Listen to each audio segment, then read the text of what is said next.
नमस्कार, आप देख रहे हैं जॉनसपर, आपके साथ में आंचल श्रीवास्तव। आज हम आपको लखनऊ से स्वास्थ्य क्षेत्र से जुड़ी एक खबर से एक रूबरू कराने जा रहे हैं। उत्तर प्रदेश के डिप्टी सीएम ब्रजेश पाठक ने सोमवार को अचानक औचक निरीक्षण के लिए चिन्हट सीएचसी का दौरा किया। इस निरीक्षण के दौरान उन्होंने न केवल अस्पताल की व्यवस्थाओं का जायजा लिया, बल्कि मरीजों की समस्याओं को सीधे सुना और अधिकारियों को फटकार भी लगाई।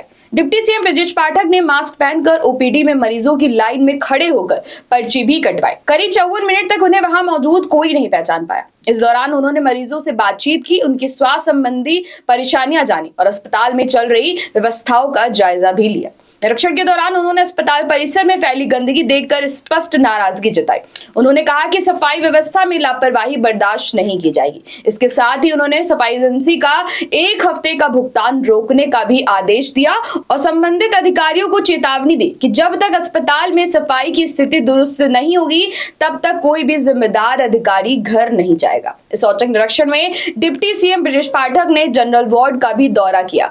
वहां कई बेड पर चादरें नहीं थी और साफ सफाई का हाल बेहाल था। उन्होंने संबंधित कर्मचारियों को कड़ी फटकार लगाई है और मरीजों की देखभाल में लापरवाही बर्दाश्त न करने की चेतावनी दी है। वार्ड की स्थिति देखकर उन्होंने अधिकारियों को सुधारात्मक कार्रवाई करने के निर्देश दिए। पैथोलॉजी विभाग में उन्होंने मरीजों की लंबी कतारों को देखा। उन्होंने टेक्नीशियन से ब्लड सैंपल लेने की प्रक्रिया और समय के बारे में जानकारी ली और जांच प्रक्रिया में तेजी लाने के लिए आवश्यक कदम उठाने के निर्देश दिया। इसके अलावा एक्सरे कक्ष और आसपास की धूल मिट्टी देखकर तुरंत सफाई कराने का आदेश भी दिया। डिप्टी सीएम ब्रजेश पाठक ने अस्पताल में रखे स्टॉक की भी जांच की। ओपीडी वार्ड नंबर 5 पे पहुंचकर उन्होंने डॉक्टरों से मरीजों की संख्या और अस्पताल की व्यवस्थाओं के बारे में जानकारी ली।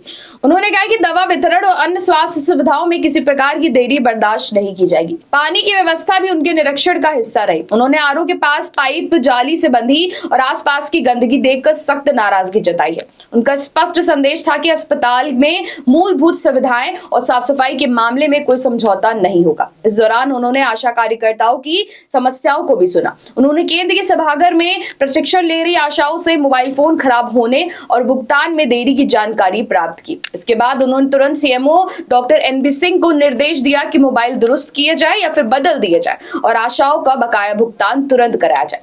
डिप्टी सीएम ब्रजेश पाठक ने अस्पताल के सभी विभागों में सुव्यवस्थित व्यवस्थाएं सुनिश्चित करने का निर्देश दिया। उन्होंने कहा है कि दवा वितरण काउंटर पर लंबी कतारें नहीं होनी चाहिए और मरीजों को 5 मिनट के अंदर ही दवा मिलनी चाहिए। इस औचक निरीक्षण के दौरान डिप्टी सीएम ब्रजेश पाठक ने अस्पताल में सफाई, वार्डों की स्थिति, दवा वितरण, पैथोलॉजी, एक्सरे कक्ष, पानी की व्यवस्था और आशा कार्यकर्ताओं की समस्या का पूरा जायजा लिया। उनका संदेश स्पष्ट था कि मरीजों की सुविधा और अस्पताल की साफ सफाई सर्वोच्च प्राथमिकता है और किसी भी प्रकार की लापरवाही बर्दाश्त नहीं की जाएगी।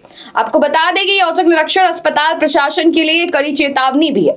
डिप्टी सीएम ब्रजेश पाठक ने स्पष्ट कर दिया है कि सुधारात्मक कार्रवाई न होने पर सख्त कदम उठाए जाएंगे। तो ये थी लखनऊ से स्वास्थ्य क्षेत्र की बड़ी खबर। डिप्टी सीएम ब्रजेश पाठक का एक कदम अस्पतालों में बेहतर सेवाओं और मरीजों के अधिकारों की दिशा में एक अहम पहल माना जा रहा है। तो ऐसी देश और दुनिया की बड़ी खबरों पर नजर रखने के लिए आप जुड़े रहिए जनस्पर्श के साथ। नमस्कार।